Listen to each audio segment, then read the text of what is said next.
నమస్కారం.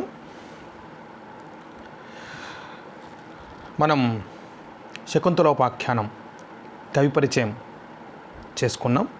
విపులంగా మన డిగ్రీ స్థాయిలోకి మించి దాదాపు అనేక విషయాలను నన్నయ్య గురించి తెలుసుకున్నాం. నన్నయ్య గురించి ప్రాథమిక అవగాహన ఒక్కసారి పునశ్చరణ చేసి శకుంతల దుష్యంతుల వృత్తాంతాన్ని ఈ రోజున ప్రధానంగా చర్చిద్దాం. ఆంధ్ర మహాభారతాన్ని కవిత్రయం నన్నయ్య, తిక్కన, ఎర్రన ముగ్గురు రాశారన్న విషయం మీకు క్రింది తరగతుల్లో తెలిసినటువంటి విషయం. ఆది కవి తెలుగులో నన్నయ్య.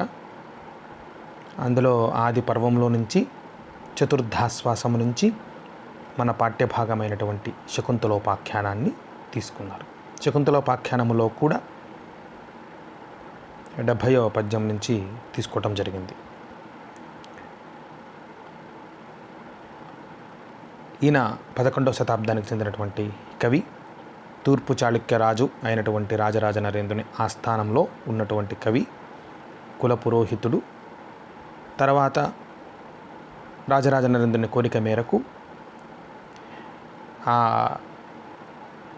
భారత ఆంధ్రీకరణ ద్వారా కవిగా తన స్థానాన్ని సుస్థిరం చేసుకున్నటువంటి వ్యక్తి. రాజమహేంద్రవరం వారి ఇరువురికి కార్యస్థలమై ఉన్నది. ఇక సంస్కృతములో భారతాన్ని వేదవ్యాస మహర్షి రచించాడు.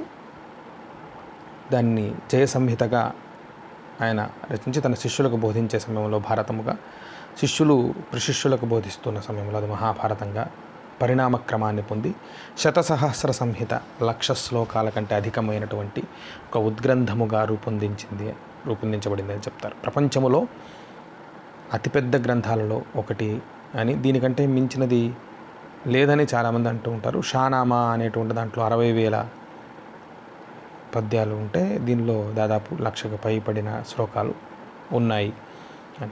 దీనికంటే పెద్దది ఉన్నదని కూడా ఈ మధ్యకాలంలో నేను విని ఉన్నాను.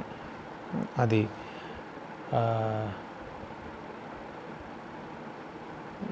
గ్రీన్లాండ్ ప్రాంతంలో ఉన్నటువంటి ఒక భాష, ఆ భాషకు సంబంధించినటువంటి దాంట్లో ఉన్నది.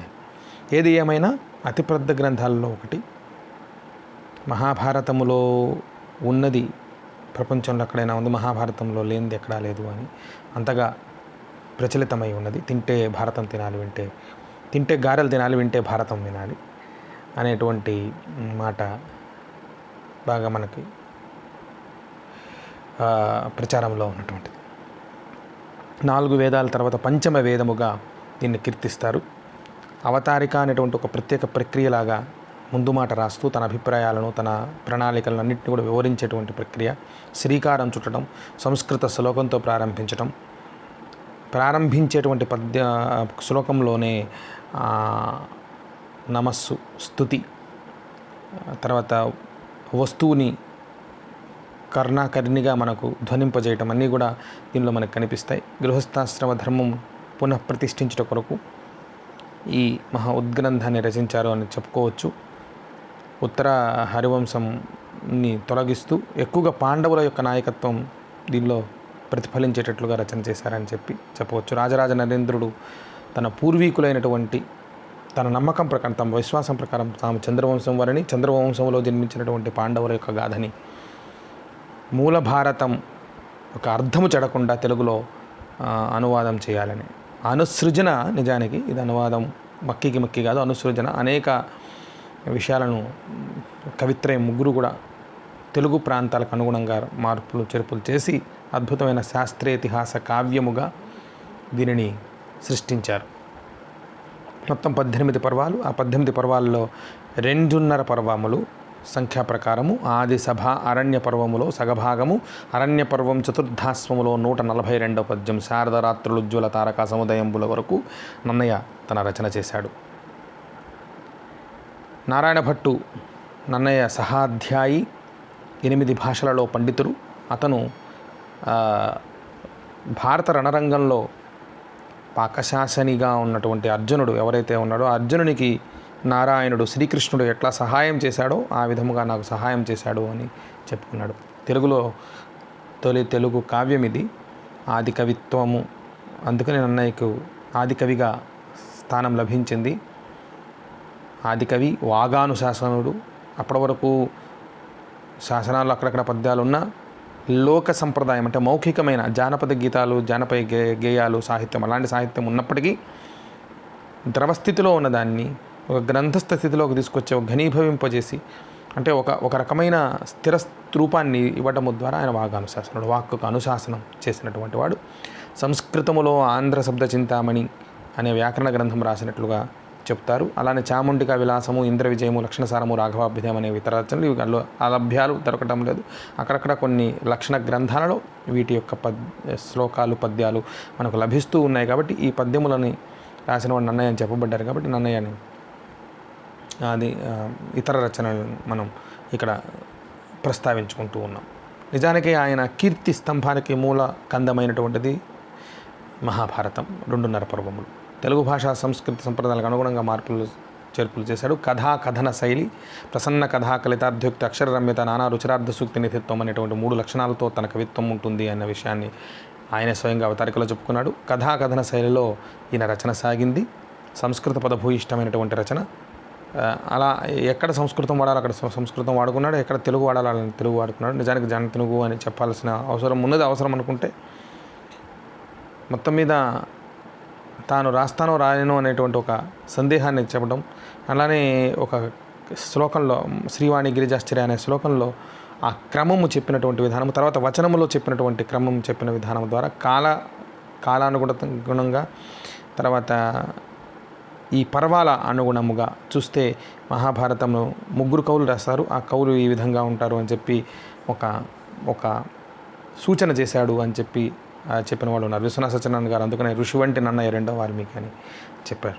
సత్యవాక్య శ్రేష్టత గురించి చాలా అద్భుతంగా చెప్పినటువంటి కావ్యం ఇది. ఇక ప్రస్తుతానికి మనం ఈ రోజున శకుంతల దుష్యంతుల వృత్తాంతానికి వస్తే, యయాతి మహారాజు యొక్క చరిత్ర చెప్పిన తర్వాత పురూరవుడు ఊర్వశి యొక్క చరిత్ర చెప్పిన తర్వాత ఇంకా అనేక మంది రాజులు, భరత వంశంలో జన్మించినటువంటి రాజుల యొక్క పూర్వీకుల యొక్క చరిత్రలన్నీ కూడా చెప్పిన తర్వాత చతుర్దశాశ్వాస ప్రారంభంలో ఈ దుష్యంతుని యొక్క కథని చెప్పారు. భరతవంశం అని పిలువబడింది. అలానే భారతదేశం అని పిలువబడటానికి కారణం కూడా ఈ భరతుడే అనేటువంటిది ఒక దృఢమైనటువంటి విశ్వాసం. అనేక మంది భరతులు కనపడతాడు. మనకి రామాయణంలో ఒక భరతుడు కనపడతాడు. అలానే నాట్యశాస్త్రం కనుగొన్నటువంటి భరతుడు కనపడతాడు. భాగవతంలో జడభరతుడు అని ఒక భరతుడు కనపడతాడు. అట్లానే జైన పురాణాలలో ఒక భరతుడు కనపడతాడు.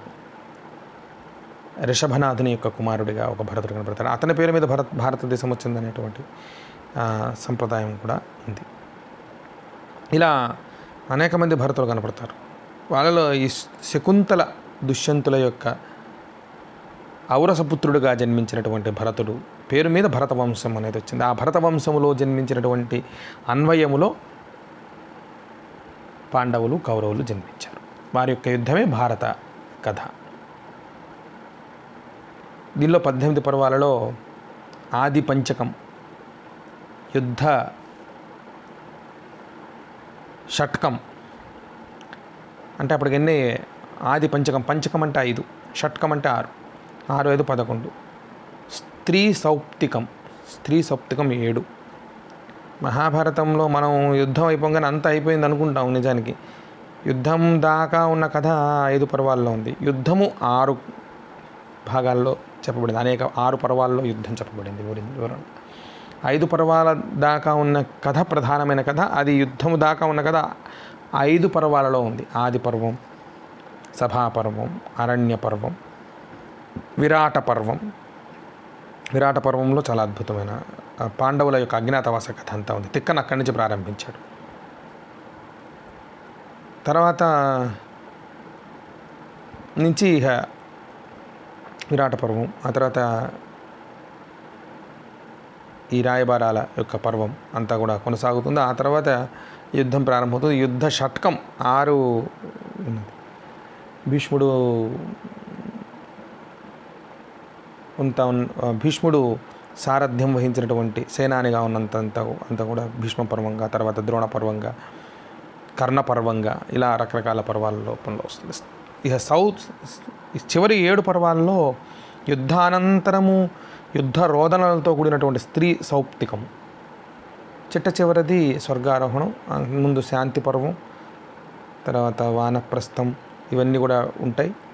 ఇలా మొత్తం మీద 18 పర్వాలలో కథ 28,000 శ్లోకాలలో చాలా అద్భుతంగా చెప్పే ప్రయత్నం చెప్పాడు.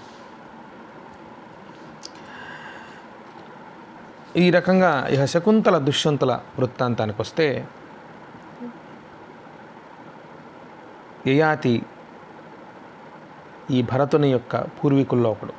యయాతి కథలో గృహస్థ ధర్మం, గార్హస్థ ధర్మం ఒక గృహిణి చేత మూర్ఛితమైంది. మూర్ఛితమవటం అంటే గృహస్థ ధర్మం కొంత మూర్ఛపోయినట్లుగా.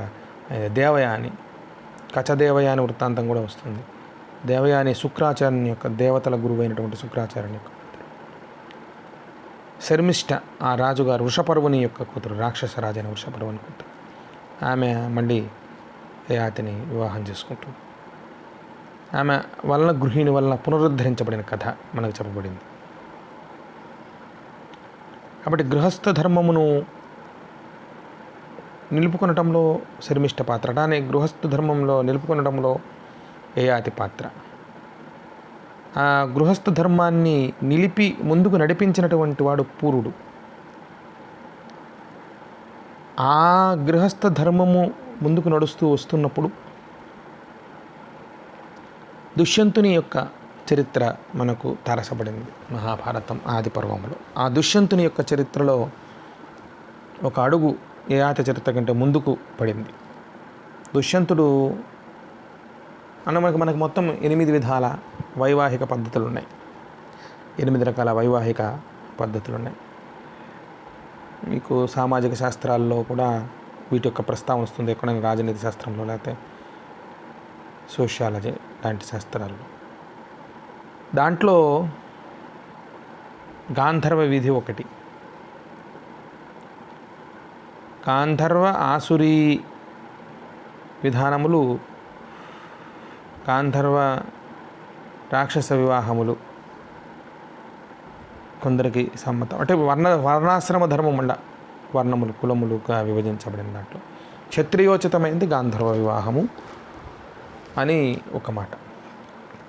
పంచభూతాలను సాక్షిగా చేసుకుని గాంధర్వ వివాహం, ఇద్దరి యొక్క అంగీకారంతో, మ్యూచువల్ కన్సెంట్, పరస్పర అంగీకారంతో పంచభూతములనే సాక్షిగా చేసుకుని వైవాహిక జీవితాన్ని ప్రారంభించటం గాంధర్వ వివాహం. అలాంటి వివాహ ధర్మముతో శకుంతలని వివాహం ఆడాడు. వారి యొక్క వైవాహిక బంధానికి సాక్ష్యాలు పంచభూతములు మాత్రమే, ఇంకేవి కావు. ఆమెను అంతఃపురానికి తీసుకుపోతాను అని మాట ఇచ్చాడు, కానీ మాట తప్పాడు. తిరిగి తన అంతఃపురం, తన రాజధానికి చేరుకున్న తర్వాత తన రాజకీయ కార్యకలాపాలలో వ్యస్తుడై క్రమముగా శకుంతలను మరిచిపోయాడు. లౌకికమైన ప్రాపంచిక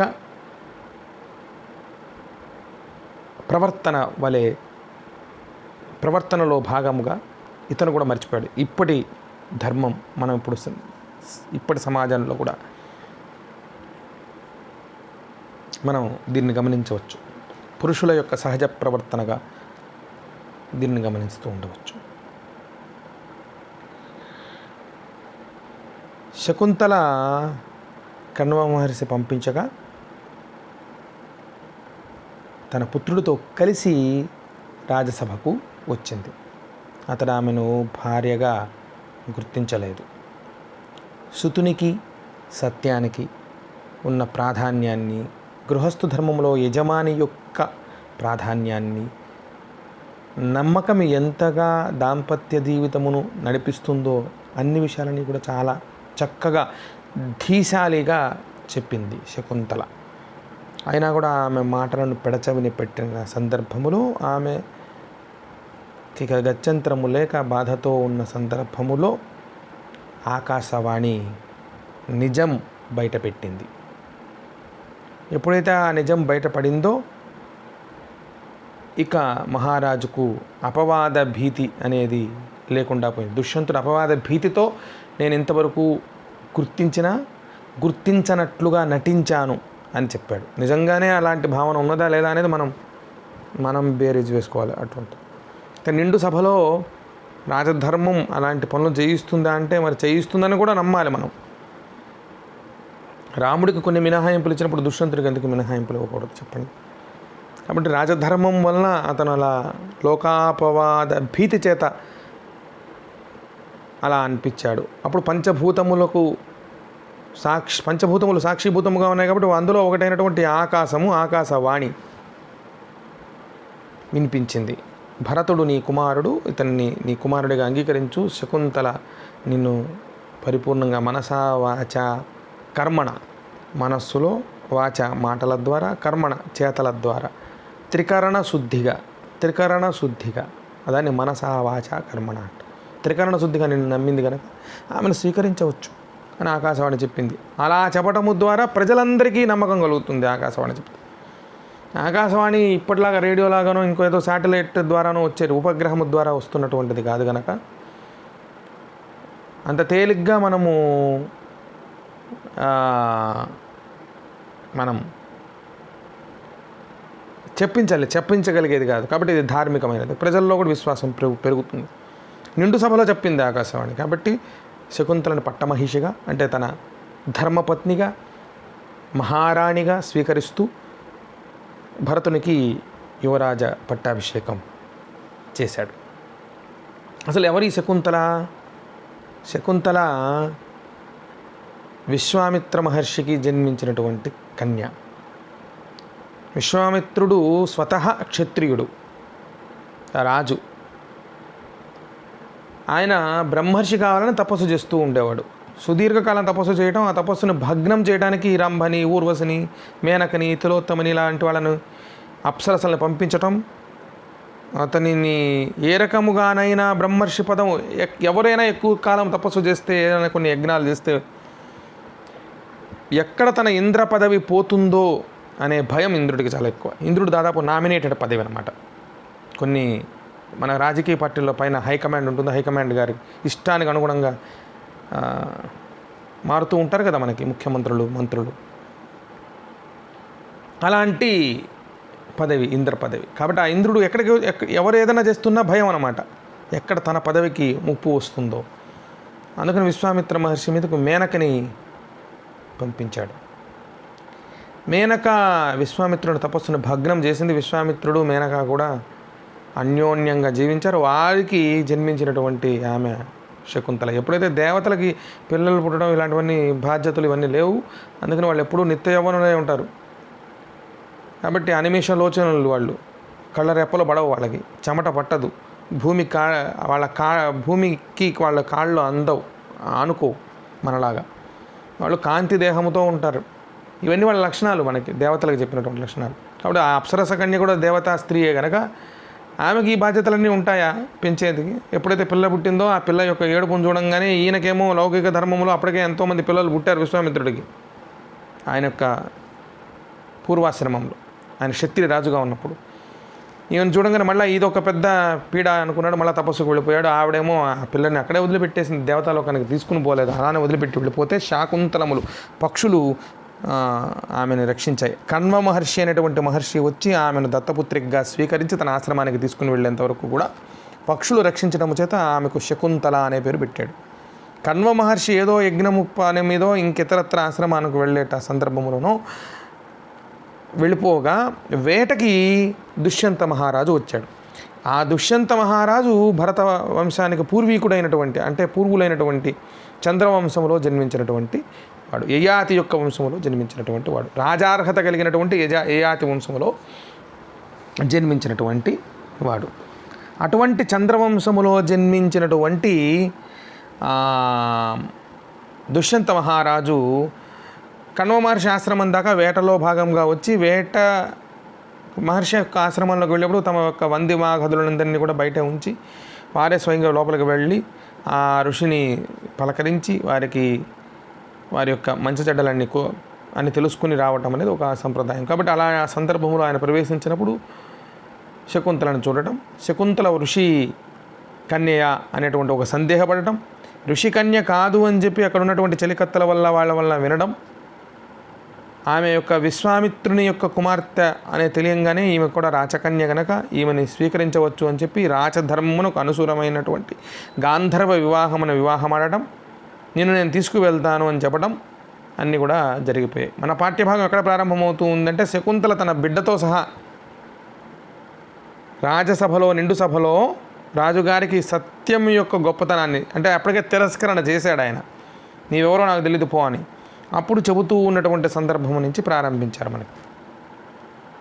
అక్కడి నుంచి ఒక 30 పద్యాలు 20 పద్యాలు 24 పద్యాల దాకా మనకి సిలబస్లో పాఠ్య ప్రణాళికలో ఉంటే అందులో ప్రధానమైనటువంటివి కొన్ని ఉన్నాయి. ఇది మనకి పూర్వకథ. ఎవరు శకుంతల అంటే ఇది దుష్యంతుడేమో యయాతి యొక్క వంశంలో జన్మించినటువంటి వాడు, శకుంతల ఏమో విశ్వామిత్రుని యొక్క కుమార్తె.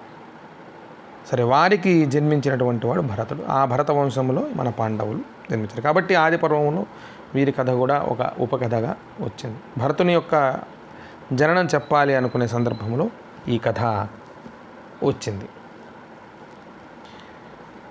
దీనిలో ప్రధానంగా చెప్పింది ఏంటి? గృహస్థ ధర్మం యొక్క గొప్పతనాన్ని చెప్పే ప్రయత్నం చేశారు, సత్యవాక్యం యొక్క గొప్పతనాన్ని చెప్పే ప్రయత్నం చేశారు. నిరంతరం మనం సత్యవాక్యాన్ని చెప్పాలి అనేదాన్ని తెలియజేశారు. కాళిదాసు అభిజ్ఞాన శాకుంతలం అని ఒక నాటకం రాశాడు. అభిజ్ఞాన శాకుంతలంలో శకుంతలకి ఒక ముద్రక ఇస్తాడు, రాచ ముద్రని ఇస్తాడు. ఆ ముద్రిక పోగొట్టుకుంటుంది నది దాటి వచ్చేటప్పుడు. అది మళ్ళీ తిరిగి వచ్చేంత వరకు కూడా ఆయనకి జ్ఞానం ఉండదు, మర్చిపోతాడు, మరపు వస్తుంది. దుష్యంతుని కోణంలో కాళిదాసు దర్శించడం జరిగింది. ఆ రకంగా దుష్యంతుని కోణంలో ఆలోచించడం చేత దుష్యంతునికి మరపు రావడానికి కారణం ఏంటంటే ఈమె యొక్క ముద్రికని కోల్పోవడం అనేది. కొంచెం బేలగా కనపడుతుంది శకుంతల అక్కడ. మన శకుంతల చాలా ధీరవనితగా కనపడుతుంది. చిట్ట చివరి దాకా ఆమె కంటి నుంచి నీరు రాలేదు, చాలా ధైర్యంగా వాదించింది. కణ్వాశ్రమములో ఉండి అనేక విద్యలను వింటూ వచ్చింది కాబట్టి అనుసృతముగా, చదువుకోకపోయినప్పటికీ, చదువుకుందో చదువుకోలేదో మనం చెప్పలేము, కానీ అనుసృతమన్నా ఉండే అవకాశాలు ఉన్నాయి కదా. కాబట్టి ఆ రకంగా ఆమె వేదాంగముల యొక్క ధర్మ సూక్ష్మములను తెలుసుకున్నది కాబట్టి చాలా గొప్పగా సత్యవాక్యం గొప్పతనాన్ని చెప్పింది. గృహస్థ ధర్మమునకు మూల స్తంభం ఏది అంటే అంతఃకరణ శుద్ధి. పరస్పరం గృహస్థ ధర్మములో ఉన్న దంపతులు ఇద్దరికీ కూడా ఒకరి మీద ఒకరికి నమ్మకం అనేది ఉండాలి. ఆ నమ్మకమునకు మూలం అంతఃకరణ శుద్ధి. అంతఃకరణ శుద్ధి లేనప్పుడు గృహస్థు ధర్మము చెడిపోతుంది. చిత్తశుద్ధి, ఆ చిత్తములో శుద్ధి లేనప్పుడు సత్యం ప్రకటితమవదు. సత్యం నిలవకపోతే సంసార వ్యవస్థ మొత్తం కూడా అస్తవ్యస్తముగా మారుతుంది. కాబట్టి వివాహ ధర్మము నిలవాలి అంటే భార్య సత్యము కూడా ప్రధానంగా నిలిచి ఉండాలి, నమ్మకం ప్రధానంగా నిలిచి ఉండాలి. దాంపత్య జీవితపు ప్రధానమైనటువంటి మూల సత్యం నమ్మకం, దానికి సంబంధించినది అది నిలిచి ఉండాలి. ఈ సత్యాన్ని సర్వాంగ సుందరంగా తెలియజేసినటువంటి కథగా మనం శకుంతల దుష్యంతుల వృత్తాంతం, శకుంతలోపాఖ్యానం దుష్యంతోపాఖ్యానం అనే పేరుతో మహాభారత ఆది పర్వం చతుర్థాశ్వాసంలో ఉన్న కథ ఆ గృహస్థు ధర్మమునకు మూలకందముగా నిలిచినటువంటి సత్యము యొక్క గొప్పతనాన్ని తెలియజేస్తుంది. గృహస్థు ధర్మానికి అమృతతత్వాన్ని, అది నిరంతరం కొనసాగుతూ భారతీయ కౌటుంబిక విషయాలను మనం ఇప్పటికీ చాలా గొప్పగా చెప్పుకుంటాం. భారతదేశంలో ఉన్నంతగా కుటుంబ వ్యవస్థ గట్టిగా ఇంకెక్కడా లేదు అని. దానికి కూడా ఇప్పుడు ఆధునిక కాలంలో చాలా ఆటుపోట్లు తగులుతున్నాయి అనేది సందేహం లేదు. అంటే మారుతున్న కాలానికి అనుగుణంగా ఈ మార్పులు వస్తున్నాయి. సరే, వాటిని ఎలా జయించాలని చెప్పి మన వాళ్ళు రకరకాలుగా సాహిత్యాన్ని సృష్టిస్తూ ఉన్నారు. దానికి సంబంధించినవి కూడా మనం ఆలోచిస్తూ ఉన్నారు. అనేక కోణాల్లో అనేక ఇదిలో పెరిగింది. విస్తృతంగా దానికి సంబంధించినటువంటి ఆలోచన రీతులు మారాయి. కానీ గృహస్థ ధర్మానికి అమృతత్వము కలిగించేది ఏది అంటే సత్యధర్మ నిరతి. ఆ సత్యధర్మమును నిరంతరం మనం నమ్ముతూ ఉండాలి. దాన్ని మనం చాలా చక్కగా చెప్పినటువంటి కథ ఇది. మరి దుష్యంతుడేమో లౌకిక ధర్మానికి ప్రతీక. లౌకికము అంటే లోకమునకు సంబంధించింది, పారలౌకికం అంటే పరలోకమునకు సంబంధించింది. లౌకిక ధర్మం అంటే లోకానికి సంబంధించింది. లోక రీతులు ఎలా ఉంటాయో దానికి ప్రతీక మనకి ఇక్కడ దుష్యంతుడు. ఆత్మధర్మ ప్రతీక, ఆత్మ, అంతరాత్మ. మనలో ప్రతి వాళ్ళకి అంతరాత్మ ఉన్నది. ఆ అంతరాత్మకు తెలియనటువంటి విషయం ఏదీ లేదు. మనలో ఉన్నటువంటి శుద్ధమైన అశుద్ధమైన అన్ని ఆలోచనలకి ప్రతీక, సాక్షిభూతమైనటువంటిది మన అంతఃకరణం. దానికి ఆత్మధర్మానికి ప్రతీక శకుంతల. ఆ రెండిటి మధ్య ఘర్షణ, లౌకిక ధర్మానికి ఆత్మధర్మానికి ప్రతీకగా ఉన్నటువంటి వీరి మధ్య ఏర్పడినటువంటి ఆ ఘర్షణ పరిపూర్ణముగా ఫలించేందుకు ఆ అశరీరవాణి చెప్పినటువంటి దాని ద్వారా ఆ ఘర్షణ ఇదై సత్యము ప్రకాశితమైంది. ఆ ఘర్షణ పోయి సత్యము ప్రకాశితమైంది. ఆ సత్య ప్రకాశము చేత గృహస్థు ధర్మం ముందుకు కొనసాగింది. దానికి ప్రతీకగా భరతుని యొక్క వంశం ముందుకు సాగింది. అది అయితే దుష్యంతుడు చివరిలో చెప్తాడు, నేను లోకాపవాద భీతితో నేను నిన్ను తీసుకోలేదు అని చెప్పి చెప్తాడు. కాబట్టి మనం గత 3 స్లైడ్లలో చూసే విషయాలు, శకుంతల దుష్యంతుల వృత్తాంతము. గృహస్థు ధర్మానికి మూలకందమైనది అంతఃకరణ శుద్ధి. చిత్తశుద్ధి లేనిదే సత్యం ప్రకటితం కాదు. సత్యం నిలవకపోతే సంసార వ్యవస్థ అస్తవ్యస్తముగా మారిపోతుంది. భార్యాభర్తల మధ్య పొరపొచ్చాలు వస్తే చివరికి ఆ సంసారమే కూలిపోయే అవకాశం ఉన్నది. గృహస్థ ధర్మానికి అమృతతత్వాన్ని ఇచ్చేటువంటిది. అది కలకాలం నిలిచి 100 ఏండ్లు పండి 1000 ఏండ్లకు బాటలు వేయాలి అంటే ఆ సత్యధర్మ నిరతి అనేది ఉండాలి. సత్యాన్ని చాలా సర్వాంగ సుందరంగా గృహస్థ ధర్మమునకు మూలకందమైన సత్యాన్ని, దాని యొక్క అమృతతత్వాన్ని తెలియజేసేటువంటి కథల్లో ఒక కథ ఇది. దుష్యంతుడు మనకి లౌకిక ధర్మ ప్రతీకగా, శకుంతల ఆత్మధర్మ ప్రతీకగా కనిపిస్తే, ఇక మామూలు కథ, మనం చూసేటువంటి కథ, స్థూలంగా చూసే కథ, మీ అందరికీ అర్థమయ్యేటువంటి కథ, దీని యొక్క లోతుపాట్లన్నీ ఆలోచించకుండా తెలిసేటువంటి కథ ఏమిటంటే, దుష్యంతుడు వేటకు వెళ్ళటం, కణ్వాశ్రమానికి వెళ్ళటం, కణ్వ మహర్షి ఆశ్రమంలో లేని సమయంలో వెళ్ళటం, అక్కడ శకుంతలని చూడటం, శకుంతల ఋషి యొక్క ఔరస సంతానం కాదు, ఆమె కేవలం దత్త సంతానం అని తెలుసుకునడం, గాంధర్వ ఆమె విశ్వామిత్రునికి మేనకకు జన్మించినటువంటి పుత్రిక అని తెలుసుకోవటం. కాబట్టి రాచోచిత ధర్మమైనటువంటి గాంధర్వ విధిలో 8 వైవాహిక పద్ధతుల్లో ఒకటైనటువంటి గాంధర్వ విధిలో పంచభూతముల సాక్షిగా ఆమెను వివాహం ఆడటం, తిరిగి తన రాజ్యానికి ఆమెను తన రాజ్యానికి తగిన సమయంలో వచ్చి తీసుకువెళ్తానని చెప్పి మాట ఇచ్చి వెళ్ళిపోవటం, తిరిగి తన రాజ్యానికి వెళ్ళిపోయి అక్కడ రాచకార్యముల్లో పడి వ్యస్తుడై ఉన్న సమయంలో అతని దగ్గరకు కణ్వ మహర్షి భరతునితో సహా అక్కడ ఆమె గర్భవతిగా మారటం, కణ్వ మహర్షి దివ్య దృష్టితో దుష్యంతునికి పుట్టేటువంటి బిడ్డ గొప్పతనాన్ని దర్శించడం, ఇవన్నీ దర్శించిన తర్వాత కణ్వ మహర్షి బిడ్డ కూడా పుట్టిన తర్వాత భరతుని జననానంతరం కణ్వ మహర్షి శకుంతలని ఇక ఆశ్రమంలో ఉండటం తగిన విషయం కాదు, కాబట్టి నువ్వు నీ భర్త దగ్గరికి వెళ్ళు అని చెప్పి పంపించడం, కుమారుడితో సహా వచ్చేటప్పటికి లోకాపవాద భీతి చేత దుష్యంతుడు ఆమెని స్వీకరించను అని చెప్పటం జరిగింది. ఆ సందర్భంలో ఆమె అనేక విషయాలను, అనేక ధర్మ సూక్ష్మాలను అన్నిటినీ కూడా చెప్పినటువంటి ఇది మనకు పాఠ్యభాగముగా, పాఠ్యాంశముగా ఉన్నది. ఇవన్నీ కూడా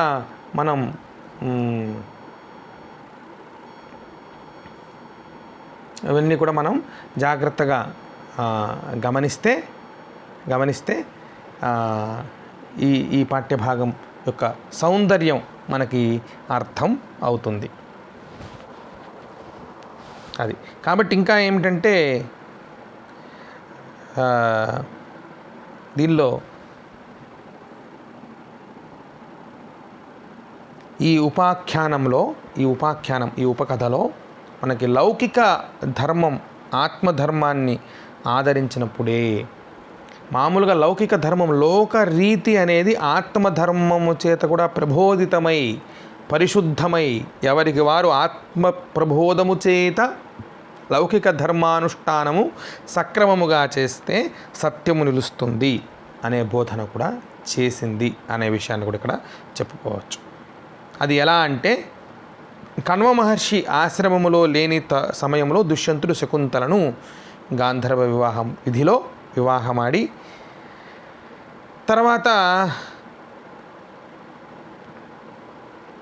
నేను మా అమాత్యులని, మా మంత్రులని మహర్షి వద్దకు పంపి నేను గాంధర్వ రీతిని నేను వివాహం ఆడానని, కాబట్టి నిన్ను సగౌరవముగా తన అంతఃపురానికి పంపించమని కణ్వ మహర్షి యొక్క అనుమతి తీసుకుని నిన్ను అంతఃపురానికి తీసుకుని వెళ్తాను అని చెప్పి వెళ్ళాడు. వెళ్ళినవాడు వెళ్ళినట్టే మిన్నకున్నాడు.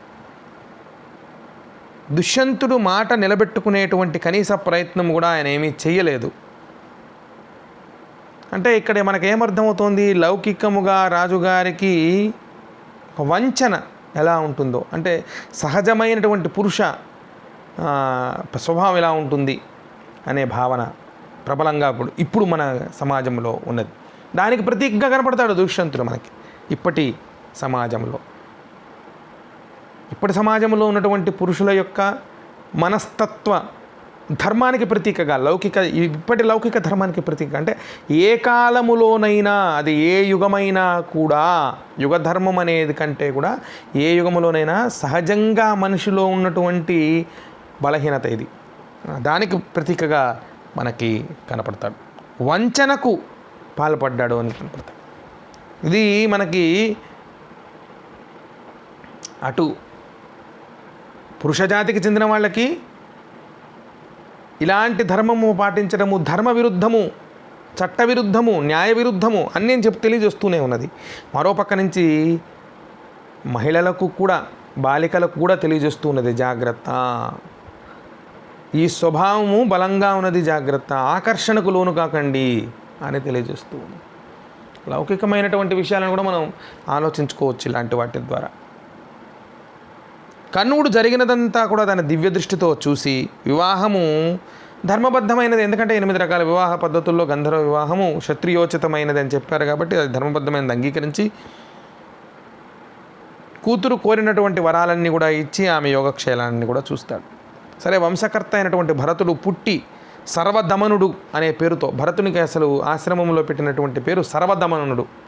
సర్వమును దమనము చేసేటివాడు, అన్నిటినీ తన ఆధీనంలో పెట్టుకునేవాడు, సింహాల మీద పెట్టుకుని ఆడుకునేవాడు అని చెప్పేసి చెప్తారు. అలాంటి సర్వదమనునికి యవరాజ్య పట్టాభిషేక యోగ్యత వచ్చేంత వరకు కూడా కణ్వ మహర్షి యొక్క ఆశ్రమంలోనే శిక్షణ పొందుతాడు.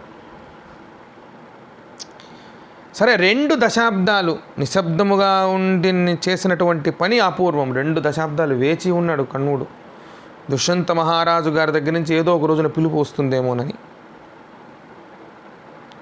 దుష్యంతుడు వంటి బలము భరతుడు పుట్టుకతో తెచ్చుకున్నటువంటి గుణం, మామూలుగా మనం జీన్స్ అంటున్నాం ఈ కాలంలో, అనువంశికతగా వచ్చేటువంటి గుణం, అది సర్వదమనుడిలో ప్రతిఫలించింది. అయితే భరతుడు తన పరిపాలనా కాలంలో నిరంతరము యజ్ఞ దీక్షలతో గడుపుతున్నటువంటి ఒక సంస్కారాన్ని పొందాడు. అది అంతా, ఆ సంస్కారం అంతా కూడా కణ్వ మహర్షి యొక్క శిక్షణలో నేర్చుకున్నాడు. 2 రకాల లక్షణాలు మనకి అబ్బుతాయి. ఒకటి, మనకు సహజముగా మన ఎత్తు, బరువు, వర్ణం, రంగు, మన స్వభావంలో ఉండేటువంటి కొన్ని రకరకాల విషయాలు మనకు అనువంశికముగా జీన్స్ ద్వారా వచ్చేవి కొన్ని అయితే, చుట్టూ ఉన్నటువంటి సమాజము, మన విద్య, మన గురువులు నేర్పినటువంటి సంస్కారం, వీటి ద్వారా మనం నేర్చుకునేది కొంత, సామాజికముగా మనం నేర్చుకునేటువంటిది కొంత, సోషలైజేషన్ అంటాం, దానిలో నేర్చుకున్నది ఆయన. అది యజ్ఞ దీక్షలలో జీవించడము, ధర్మానుగుణంగా జీవించడము.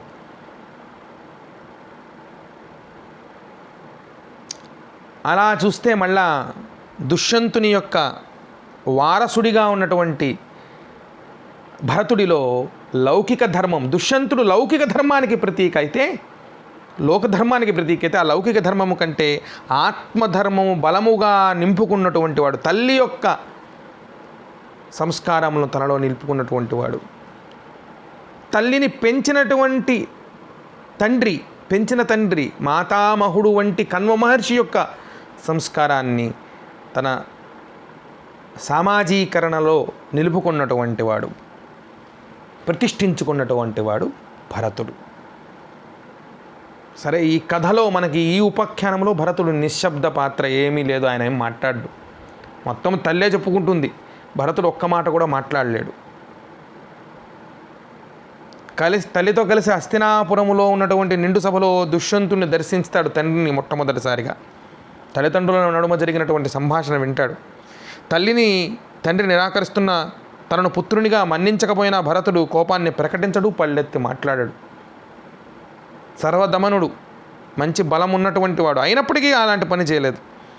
తనకు రావలసినటువంటి తన అనువంశికముగా తనకు రావలసినటువంటి తన తాతల యొక్క రాజ్యం, యువరాజ్య పట్టాభిషేకం సంగతి కూడా పట్టించుకోలేదు ఆయన.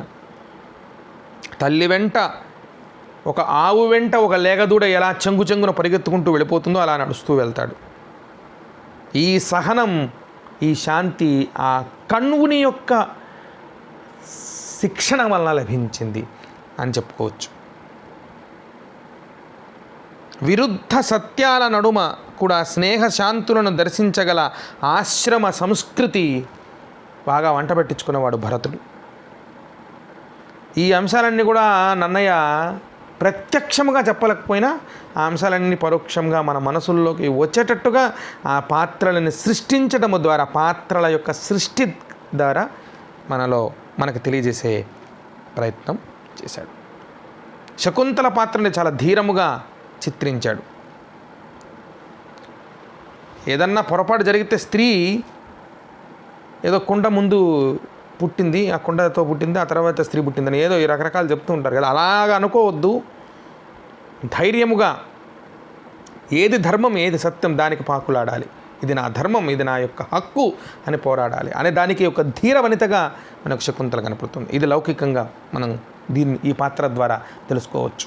మనందరం కూడా సందేశాత్మకముగా గార్హస్థ్య ఆశ్రమములో, గృహస్థాశ్రమములో స్త్రీ వ్యక్తిత్వానికి సజీవ రూపకల్పనగా మనకి శకుంతల కనిపిస్తూ ఉంటుంది.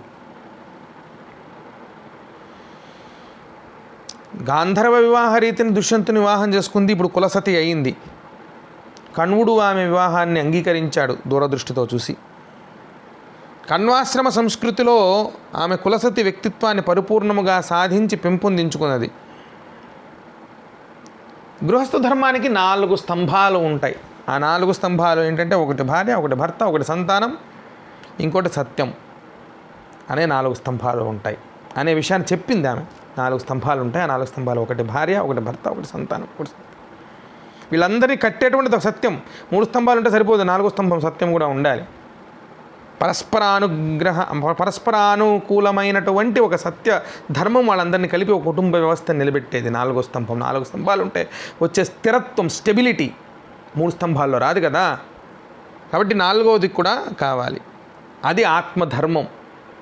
ఈ 3 లౌకికమైనవే, మామూలు కనపడేవి, అన్ని ప్రపంచ దేశాల్లోనూ ఉన్నటువంటివే. కానీ భారతీయ ధర్మములో ప్రత్యేకత ఏమిటి అంటే ఈ 4వది అనే ఆలోచన ఇక్కడ చెప్పే ప్రయత్నం చేశారు. ఈ 4వది సత్యం. వాటి మీద ఆ వ్యవస్థ పదిలంగా నిలిచి ఉండాలి అనేది ఆమె నేర్చుకుంది, దాన్ని ఆచరించింది. అందుకనే అంత గొప్పగా దాన్ని విశదీకరించే ప్రయత్నం నిండు సభలో ధైర్యముగా చేయగలిగింది. గృహనీతి విద్యకు ఆచార్యకము అనే సూక్తికి ఆమె ఆదర్శనముగా నిలిచింది. ఆమె గృహమును నిలిపేది ఇల్లాలు కాబట్టి గృహమేధిని ఆమె. ఆ ధర్మాన్ని ఆమె ఇక్కడ చూపించింది. సత్య ప్రాతిపదిక లేని సంసారము నిష్ప్రయోజనమైనది. సత్యవర్తనమే అన్నిటికీ గొప్పదైనటువంటిదని రుజువు చేసే ప్రయత్నం చేసింది. ఆమె ఆశయాలు అన్నీ కుప్పగూలుకునే పరిస్థితి ఏర్పడితే ఆమె భగవంతుని మీద భారం వేసి ప్రార్థించింది చిట్ట చివరిగా. అప్పుడు ఆకాశవాణి ఆమె పాటించినటువంటి గృహస్థాశ్రమ ధర్మ వైశిష్ట్యాన్ని నిండు సభలో వెల్లడి చేసింది. కాబట్టి స్త్రీల వల్ల ప్రధానముగా ఈ గృహస్థాశ్రమ ధర్మము, దానికి సంబంధించినటువంటి అంతఃకరణ మూలకందమైనటువంటి సత్యధర్మము, సత్యము 4వ స్తంభము వెలుగొందుతూ ఉన్నది. దుష్యంతుడు లాంటి లౌకిక ధర్మం ఉన్నటువంటి లోకం, మెండుగా ఉన్నటువంటి లోకం, దానిలో నిలబడుతూ ఉన్నది స్త్రీ వల్ల అనే విషయం పరోక్షంగా ఈ కథలో చెప్పబడింది. గృహస్థాశ్రమంలో స్త్రీ కేవలం ఒక భార్యగా కాదు, ఒక తల్లిగా కాదు, ఒక తనయ్యగా కాదు, కణ్వ మహర్షి యొక్క తనయ్యగా, ఒక ఉపాధ్యాయునిగా, ఒక వివేకవతిగా ఏది సత్యం ఏది అసత్యం అనే దాన్ని క్షీర నీర న్యాయము చేసేటువంటి ఒక దివ్యమైన హంసగా, గురువుగా, ధర్మోద్ధారకురాలుగా వివిధ